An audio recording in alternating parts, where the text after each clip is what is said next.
Kata Nabi, kalau salatnya ingin sempurna dimulai dari wudu. Yang pokok dalam wudu itu ada 4. Sisanya sunnah. Awas, kalau yang 4 ini tidak sempurna maka batal wudunya. 1, faghsilu wujuhakum, basuh wajahnya. Kalau disebutkan wajah dalam bab wudu, itu tidak ada yang lain kecuali bagian tampak muka. Jadi ya, kalau yang punya jenggot, itu termasuk janggutnya di selai-selai. Sifat wudu cuma ada 3. 1, pakai keran. 2, pakai gayung. 3, air yang mengalir. Ya, seperti di sungai ada air mengalir itu nggak ada masalah. Tapi kalau menggunakan gayung atau semisalnya, Nabi itu diriwayatkan dalam hadis itu sangat menghemat air. Bahkan pernah beliau kemudian berwudu, kalau kita kemudian hitung, itu hanya sejumlah Pak, seaqua gelas Pak, cukup.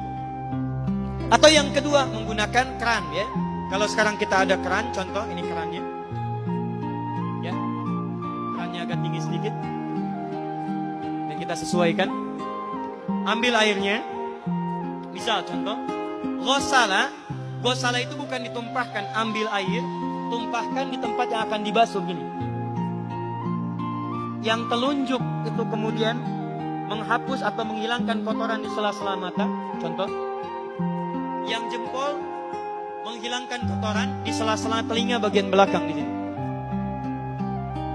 Ya. Jadi kalau misalnya saya mulai ambil airnya, kemudian saya tumpahkan di sini. Yang telunjuk membersihkan di jari-jari di sini, di sela-sela mata. Yang jempol kemudian membersihkan di sela-sela di bawah telinga sini. Kemudian di selesai. 1. Tahan sebentar ya, ini praktek dulu sebentar. 2. Wa aydiyakum ilal marafiq, ini yang sering keliru. Dan tangan sampai siku, bukan dari siku ke tangan.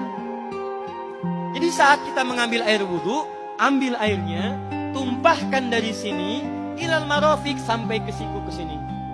Balikan lagi ke depan. Jadi bukan kerannya dibeginikan, sikunya dibeginikan, takut, bukan. Jadi bukan siku diteruskan ke bawah. Yang tepat itu ambil airnya, kemudian basuh dari sini sampai dengan ke sikunya. Hati-hati, ini ada maknanya. Dan jika benar di hadis Muslim, jika orang wudunya benar seperti ini, maka bersamaan dengan jatuhnya air wudu itu, jatuh pula dosa-dosa dan kotoran yang melekat pada anggota tubuhnya. Tidak cukup dengan amin, nanti kita lihat dulu. Tangan selesai pindah kemana? Bukan ke rambut, tapi kepala. Jadi dalam bab wudu yang diusap bukan rambutnya, kepalanya. Itulah keadilan Allah. Kalau yang diusap kepalanya, semua manusia yang hidup pasti punya kepala. Tapi kalau yang diusap rambutnya, ada ketidakadilan karena tidak semua orang punya kepala, punya rambut. Tuh. Nah sekarang lihat sini. Ketika kita diminta mengusap kepala, bahasanya masaha. Masaha itu begini. Ini saya punten. Bismillah. Ini ya. Ambil airnya, tumpahkan, baru kemudian diusapkan ke kepalanya. Paham ya? Kalau yang ghosala, ambil, tumpahkan di tempat yang akan dibasuh. Tapi kalau masaha, hati-hati. Ambil airnya, tumpahkan, baru diusap. Jadi bukan diambil air, tumpahkan di kepala. Yang dibasuh kepalanya bukan rambutnya. Jadi kalau ada laki-laki sudah dandan, sisiran, rapi, tiba-tiba keran dibuka, yang diusap cuma rambutnya, ulak, itu batal wudunya. Tidak sah. Terus diulang. Terakhir kaki dibasuh sampai dengan bagian mata kakinya, dan ini tidak perlu saya terangkan karena mudah bagi kita untuk mempraktekannya. Tapi yang ingin saya jelaskan satu ini saja.